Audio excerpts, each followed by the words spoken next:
करने के लिए दूर दूर से जुड़े हैं। कस्तूरी रंगन जी स्वयं और अपनी कमेटी के तमाम सदस्यों के साथ आज यहाँ पर उपस्थित हैं और इसलिए मैं कस्तूरी रंगन जी का भी हृदय की गहराइयों से अभिनंदन कर रहा हूँ। प्रधानमंत्री जी, पद्म भूषण कस्तूरी रंगन जी की अध्यक्षता में जो ये एनईपी की कमेटी है, ये पूरी दुनिया का सबसे बड़ा नवाचार के रूप में मुझे लगता है कि होगी, जिसमें 2 लाख से अधिक ग्राम समितियों के साथ 1000 से अधिक विश्वविद्यालय, 33 करोड़ छात्र छात्राओं के अभिभावकों से परामर्श, सारे अध्यापक गण, विशेषज्ञ गण, सभी एनजीओ, जनप्रतिनिधिगण, देश भर के सभी शिक्षा मंत्रियों से एक बार नहीं बल्कि कई बार, देश के मुख्यमंत्रियों से तमाम समय समय पर संवाद और जनप्रतिनिधि से लेकर के जो पब्लिक डोमेन में डालने के बाद 2.25 लाख से भी अधिक जो सुझाव आए हैं, उसके व्यापक विश्लेषण के बाद जो ये अमृत निकल करके प्रधानमंत्री जी ये हमारे सामने आया है।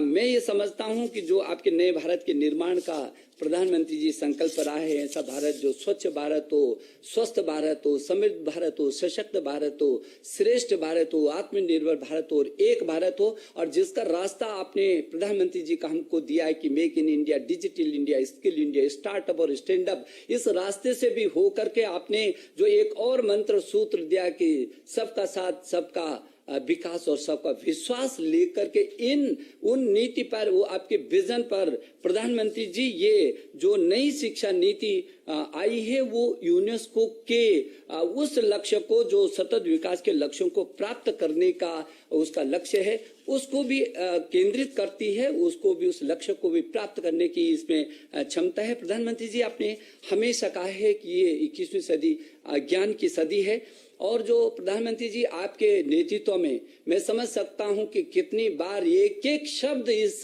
नई शिक्षा नीति का आपसे होकर के गुजरा है, बार बार आपका मार्गदर्शन जो हमको मिला है, और मैं समझ सकता हूं कितनी संवेदनशील से प्रधानमंत्री जी आप कितने चिंतित थे इस नई शिक्षा नीति को लाने के लिए। 1 बार नहीं, 2 बार नहीं, 3 बार नहीं, 4 बार सहित बार आपने हमारा मार्गदर्शन किया।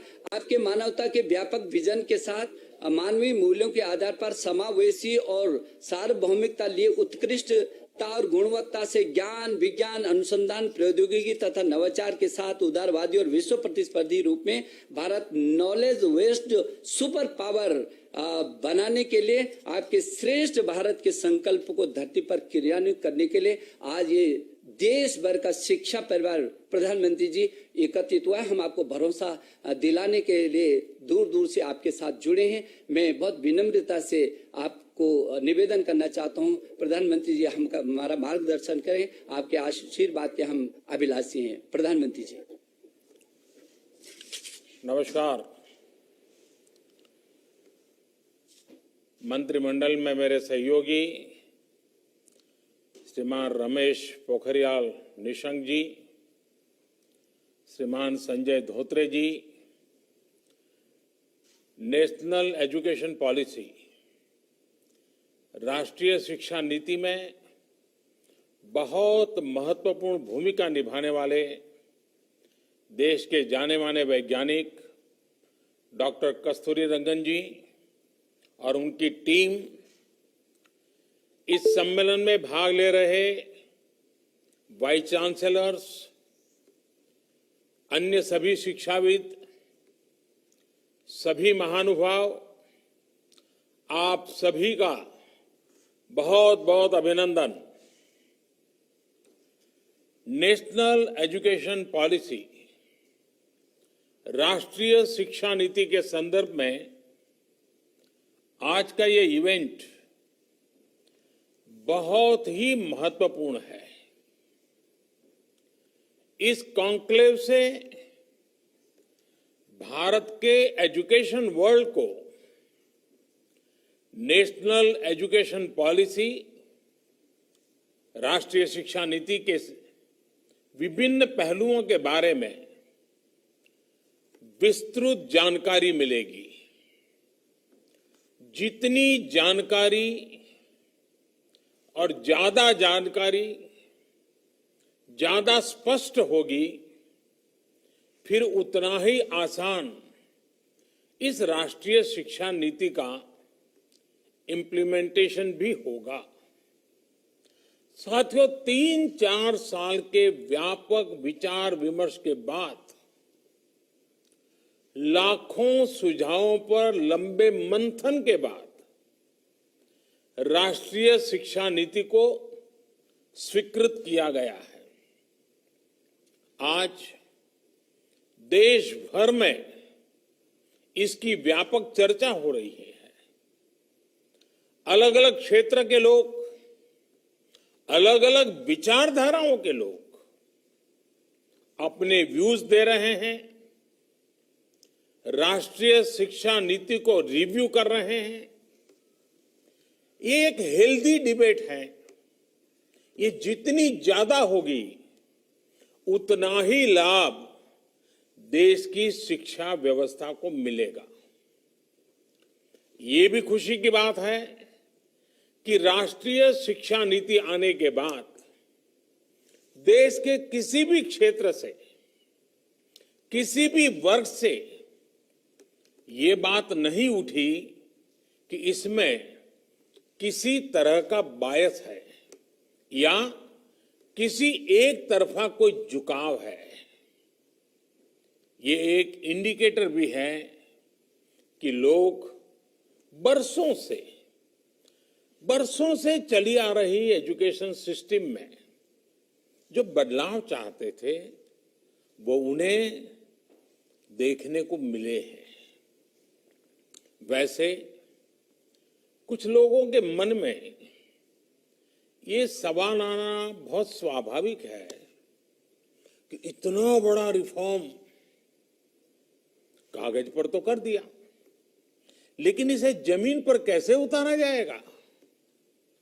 यानी अब सबकी निगाहें इसके इम्प्लीमेंटेशन की तरफ है। इस चैलेंज को देखते हुए व्यवस्थाओं को बनाने में जहां कहीं कुछ सुधार की आवश्यकता है, वो हमें सबको मिलकर के करना है और करना ही है। आप सभी राष्ट्रीय शिक्षा नीति के इम्प्लीमेंटेशन में और उस काम में सीधे तौर पर जुड़े हैं और इसलिए आप सबकी भूमिका बहुत ज्यादा है, बहुत अहम है। जहां तक पॉलिटिकल विल की बात है, मैं पूरी तरह कमिटेड हूं, मैं पूरी तरह आपके साथ हूं।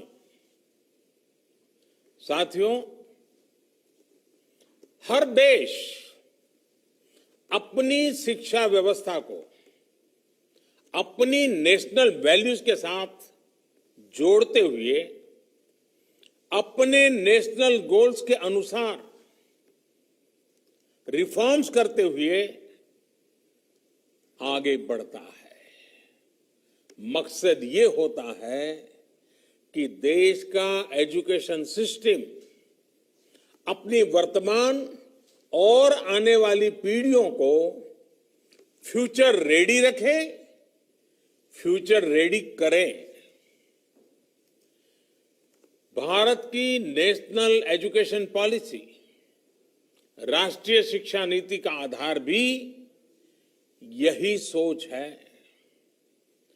राष्ट्रीय शिक्षा नीति 21वीं सदी के भारत की, नए भारत की फाउंडेशन तैयार करने वाली है।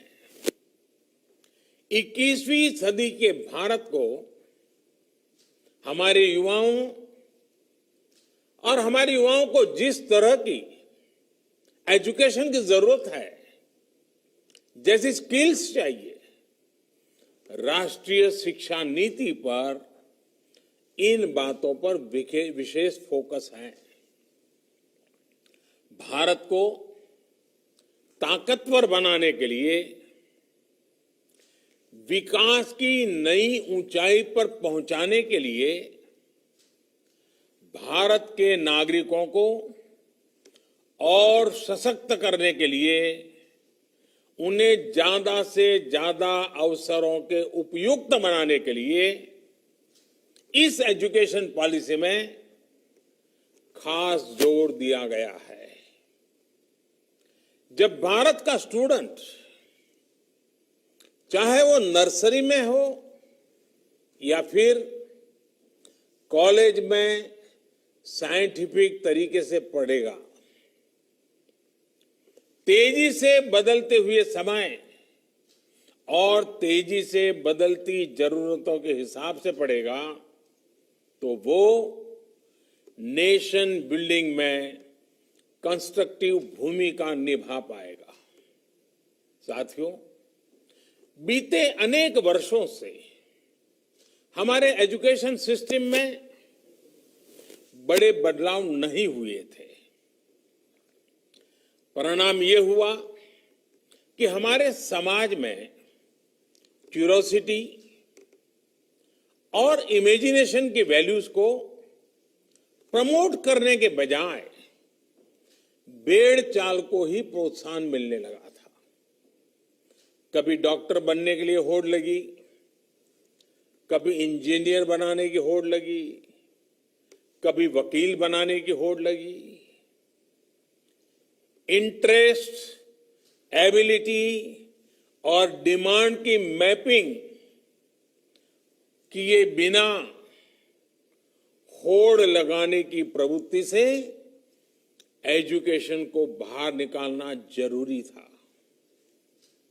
हमारे स्टूडेंट्स में, हमारे युवाओं में क्रिटिकल थिंकिंग और इनोवेटिव थिंकिंग विकसित कैसे हो सकती है, जब तक हमारी शिक्षा में पैशन ना हो, फिलॉसफी ऑफ एजुकेशन ना हो, पर्पज ऑफ एजुकेशन ना हो।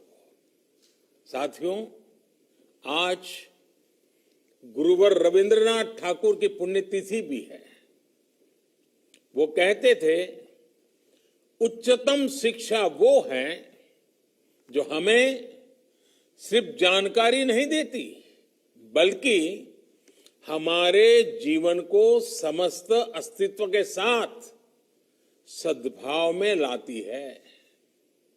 निश्चित तौर पर राष्ट्रीय शिक्षा नीति का बृहद लक्ष्य इसी से जुड़ा है।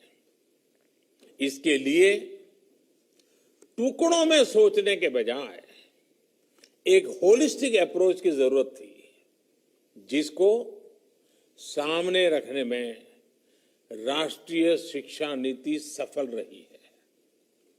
साथियों, आज जब राष्ट्रीय शिक्षा नीति मूर्त रूप ले चुकी है, तो मैं उस समय और सवालों की भी चर्चा आपसे करना चाहता हूं, जो हमारे सामने शुरुआती दिनों में आए थे।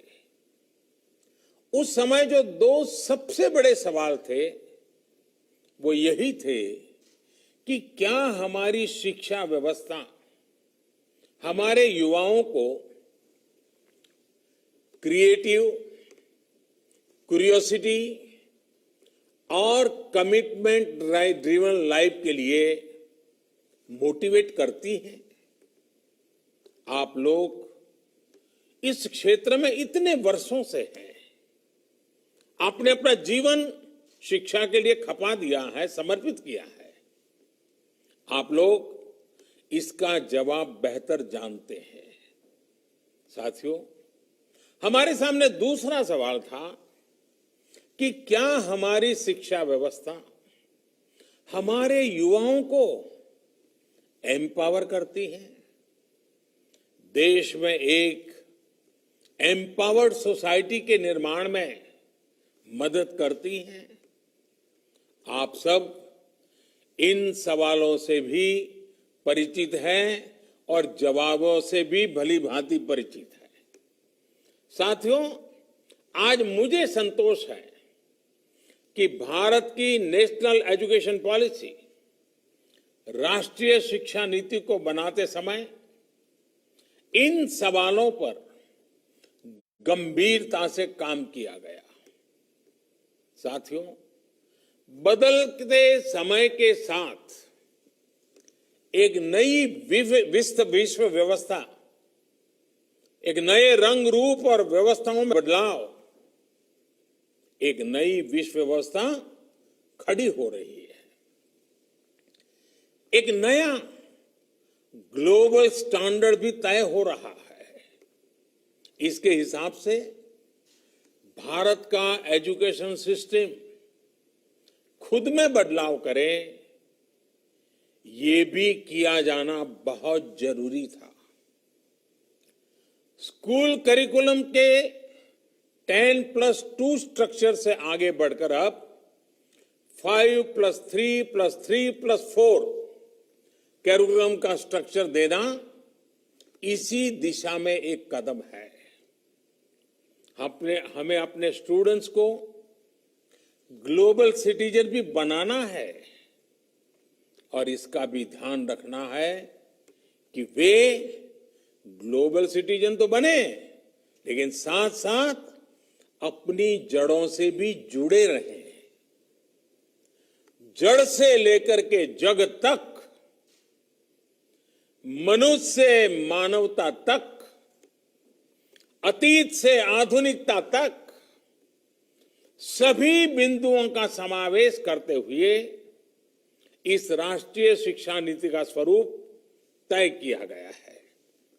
साथियों, इस बात में कोई विवाद नहीं है कि बच्चों के घर की बोली और स्कूल में पढ़ाई की भाषा एक ही होने से बच्चों के सीखने की गति बेहतर होती है। ये एक बहुत बड़ी वजह है जिसकी वजह से जहां तक संभव हो 5th क्लास तक बच्चों को उनकी मातृभाषा में ही पढ़ाने पर सहमति दी गई है।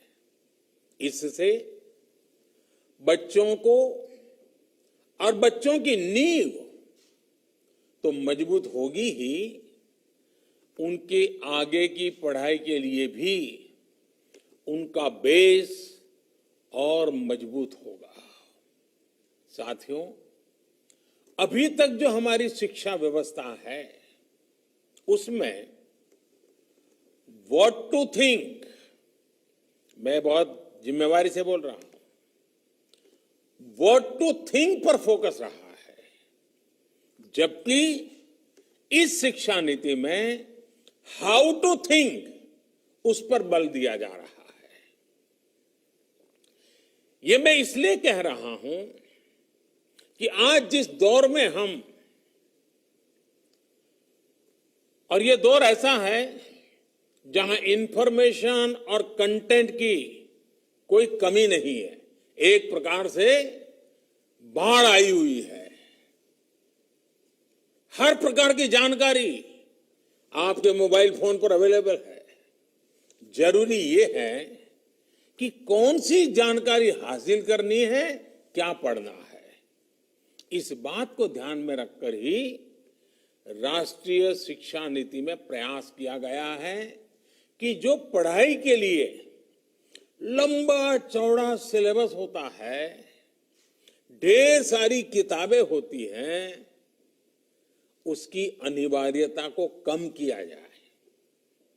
अब कोशिश ये है कि बच्चों को सीखने के लिए inquiry based, discovery based, discussion based और एनालिसिस बेस्ड तरीकों पर जोर दिया जाए।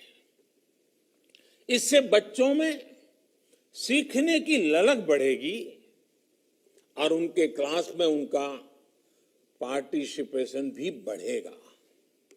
साथियों, हर विद्यार्थी को, स्टूडेंट को यह अवसर मिलना ही चाहिए कि वो अपने पैशन को फॉलो करे।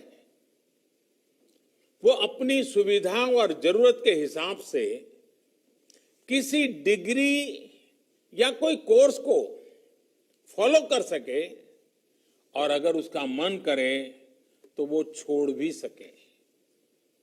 अक्सर ऐसा होता है कि कोई कोर्स करने के बाद स्टूडेंट जब जॉब के लिए जाता है तो उसे पता चलता है कि जो उसने पढ़ा है वो जॉब की रिक्वायरमेंट को पूरा नहीं करता। कई स्टूडेंट को अलग अलग वजहों के से बीच में ही कोर्स छोड़कर जॉब करनी पड़ती है। ऐसे सभी स्टूडेंट्स की जरूरतों का ख्याल रखते हुए मल्टीपल एंट्री एग्जिट का ऑप्शन दिया गया है। अब स्टूडेंट वापस अपने कोर्स से जुड़कर अपनी जॉब रिक्वायरमेंट के हिसाब से ज्यादा इफेक्टिव तरीके से पढ़ाई कर सकता है, लर्न कर सकता है। इसका एक और एस्पेक्ट है, जब स्टूडेंट्स को यह भी स्वतंत्रता होगी कि अगर वो कोई कोर्स बीच में छोड़कर दूसरे कोर्स में प्रवेश लेना चाहे तो वो कर सकते हैं। इसके लिए वो पहले कोर्स से एक निश्चित समय तक ब्रेक ले सकते हैं और दूसरा कोर्स ज्वाइन कर सकते हैं। हायर एजुकेशन को स्ट्रीम से मुक्त करने, मल्टीपल एंट्री और एग्जिट क्रेडिट बैंक के पीछे यही एक बहुत लंबे दूर की सोच के साथ हम आगे आए हैं। हम उस एरा की तरफ बढ़ रहे हैं जहां कोई व्यक्ति जीवन भर किसी एक प्रोफेशन में ही नहीं टिका रहेगा। बदलाव निश्चित है, मान के चलिए, और इसके लिए उसे निरंतर खुद को रीस्किल और अपस्किल करते रहना ही होगा। नेशनल एजुकेशन पॉलिसी, राष्ट्रीय शिक्षा नीति में इसका भी बारीकी से ध्यान रखा गया है। साथियों, किसी भी देश के विकास में एक बड़ी भूमिका रहती है समाज के हर तबके की गरिमा, उसकी डिग्निटी। समाज का कोई व्यक्ति कोई भी काम करता हो, कोई निम्न नहीं होता है। हमें ये सोचना चाहिए कि भारत जैसे सांस्कृतिक से समृद्ध रहे देश में ये बुराई कहां से आई? ऊंच नीच का भाव, मेहनत मजदूरी करने वालों के प्रति हीन भाव, इस प्रकार की विकृति हमारे अंदर कैसे घर कर गई? इसकी एक बड़ी वजह रही है कि हमारी एजुकेशन का समाज के इस तबके के साथ एक डिस्कनेक्ट रहा। जब गांवों में जाएंगे, किसान को, श्रमिकों को, मजदूरों को काम करते देखेंगे, तभी तो उनके बारे में जान पाएंगे, उन्हें समझ पाएंगे वो कितना बड़ा योगदान कर रहे हैं। समाज की आवश्यकताओं की पूर्ति के लिए वो कैसे अपना जीवन खपा रहे हैं। उनके श्रम का सम्मान करना हमारी पीढ़ी को, वर्तमान को, भावी पीढ़ी को सीखना ही होगा। इसलिए राष्ट्रीय शिक्षा नीति में स्टूडेंट एजुकेशन और डिग्निटी ऑफ लेबर, उस पर भी बहुत ध्यान दिया गया है। साथियों, 21वीं सदी के भारत से पूरी दुनिया को बहुत अपेक्षाएं हैं। भारत का सामर्थ्य है कि वो टैलेंट और टेक्नोलॉजी का समाधान पूरी दुनिया को दे सकता है। हमारी इस जिम्मेदारी को भी हमारी एजुकेशन पॉलिसी एड्रेस करती है। राष्ट्रीय शिक्षा नीति में जो भी समाधान सुझाए गए हैं उससे फ्यूचरिस्टिक टेक्नोलॉजी के प्रति एक माइंडसेट विकसित करने की भावना भी है। अब टेक्नोलॉजी ने हमें बहुत तेजी से, बहुत अच्छी तरह से, बहुत कम खर्च में समाज के आखिरी छोर पर खड़े स्टूडेंट तक पहुंचने का माध्यम दिया है। हमें इसका ज्यादा से ज्यादा उपयोग करना है। इस एजुकेशन पॉलिसी के माध्यम से टेक्नोलॉजी आधारित बेहतर कंटेंट और कोर्स के डेवलपमेंट में बहुत मदद मिलेगी। बेसिक कंप्यूटिंग पर बल हो, कोडिंग पर फोकस हो या फिर रिसर्च पर ज्यादा जोर, ये सिर्फ एजुकेशन सिस्टम ही नहीं बल्कि पूरे समाज की अप्रोच को बदलने का माध्यम बन सकता है। वर्चुअल लैब जैसे कंसेप्ट ऐसे लाखों साथियों तक बेहतर शिक्षा के सपने को ले जाने वाला है जो पहले से ही सब्जेक्ट्स पढ़ ही नहीं पाते थे, जिसमें लैब एक्सपेरिमेंट जरूरी हो। नेशनल एजुकेशन पॉलिसी, राष्ट्रीय शिक्षा नीति हमारे देश में रिसर्च और एजुकेशन के गैप को खत्म करने में भी अहम भूमिका निभाने वाली है। साथियों, जब इंस्टीट्यूशंस और इंफ्रास्ट्रक्चर में ये रिफॉर्म्स रिफ्लेक्ट होंगे तभी राष्ट्रीय शिक्षा नीति को अधिक प्रभावी और त्वरित गति से इंप्लीमेंट किया जा सकेगा। आज समय की मांग है कि इनोवेशन और एडॉप्शन की जो वैल्यूज हम समाज में निर्मित करना चाहते हैं वो खुद हमारे देश के इंस्टीट्यूशन से शुरू होनी चाहिए और जिसका नेतृत्व आप सबके पास है। जब हम एजुकेशन और विशेष हायर एजुकेशन को एम्पावर्ड सोसाइटी के निर्माता के रूप में खड़ा करना चाहते हैं तो इसके लिए हायर एजुकेशन इंस्टीट्यूशंस को भी एम्पावर करना जरूरी है।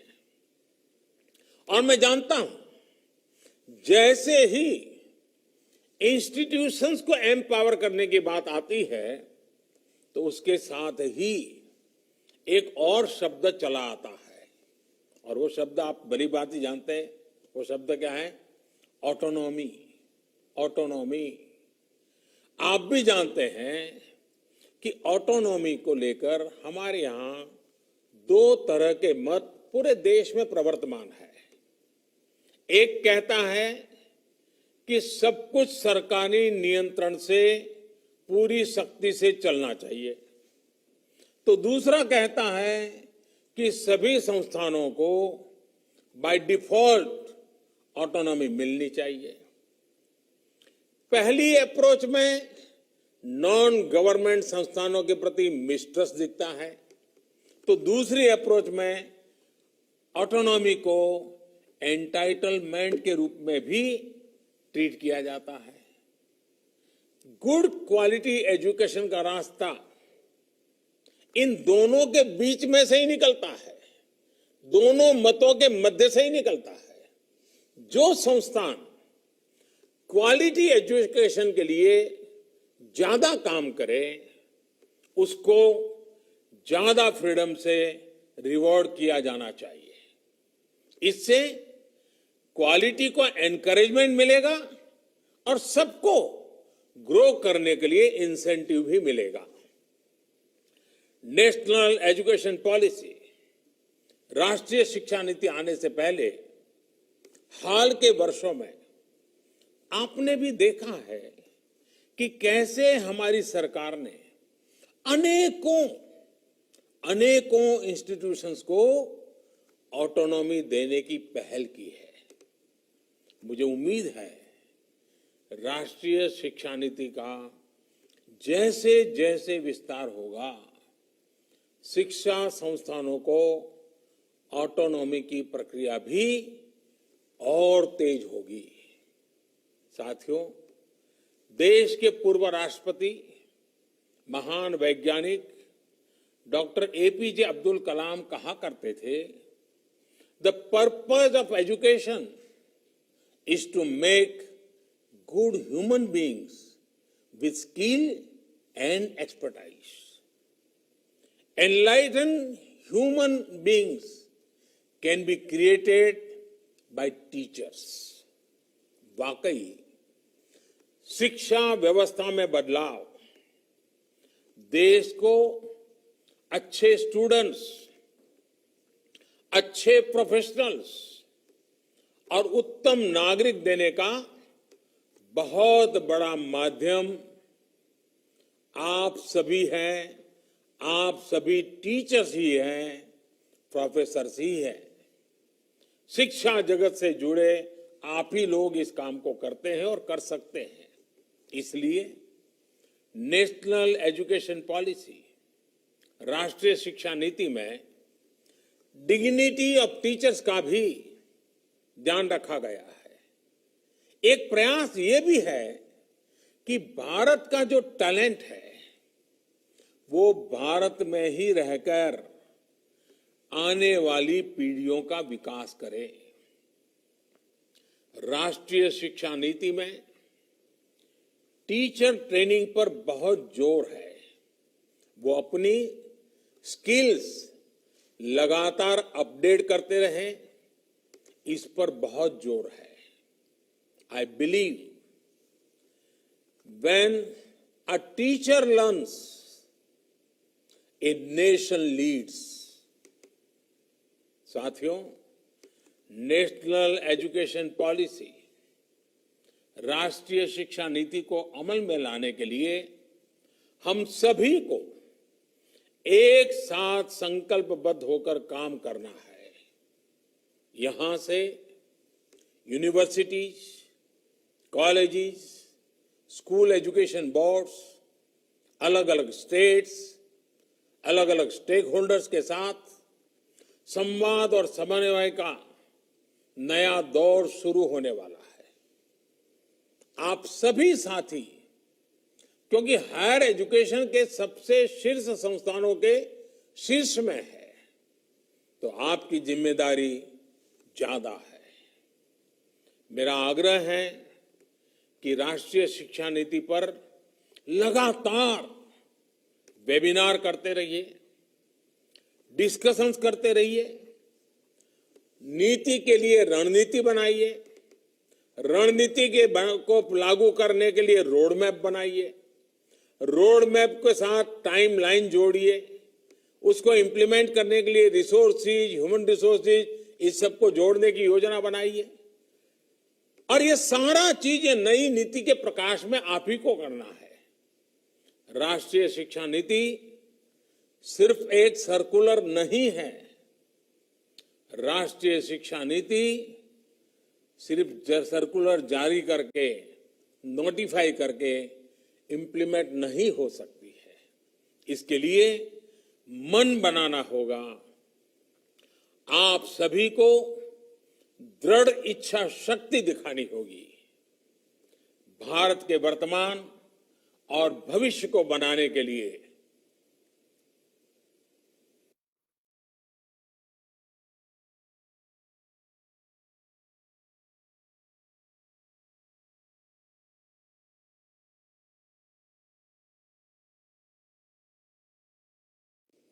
हमारे इन प्रयासों से पूरी शताब्दी को एक दिशा मिलने वाली है।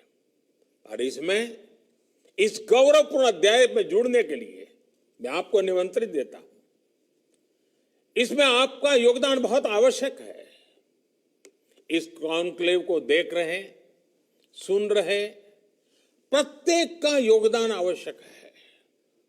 मुझे विश्वास है इस कॉन्क्लेव में राष्ट्रीय शिक्षा नीति के इफेक्टिव इंप्लीमेंटेशन को लेकर बेहतर सुझाव, बेहतर समाधान निकल करके आएंगे।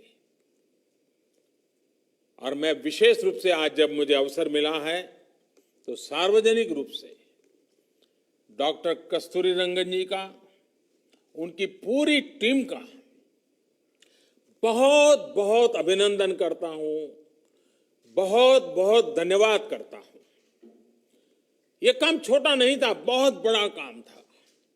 बहुत लोगों के सुझाव थे, बहुत अपेक्षाएं थी, और फुल स्टॉप कॉमा भी उधर उधर हो जाता तो पता नहीं क्या हो जाता।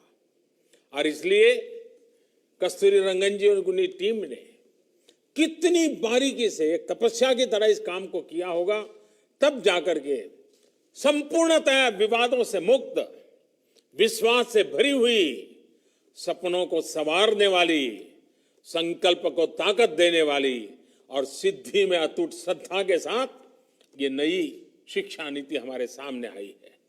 मुझे विश्वास है कि देश के भावी पीढ़ी के उज्जवल भविष्य के लिए, वर्तमान पीढ़ी के सामर्थ्य को बढ़ाने के लिए ये नई शिक्षा नीति बहुत काम आएगी। मैं फिर एक बार शिक्षा जगत के आप सभी महानुभावों को प्रणाम करते हुए बहुत बहुत शुभकामनाएं देता हूं, बहुत बहुत आभार व्यक्त करता हूं।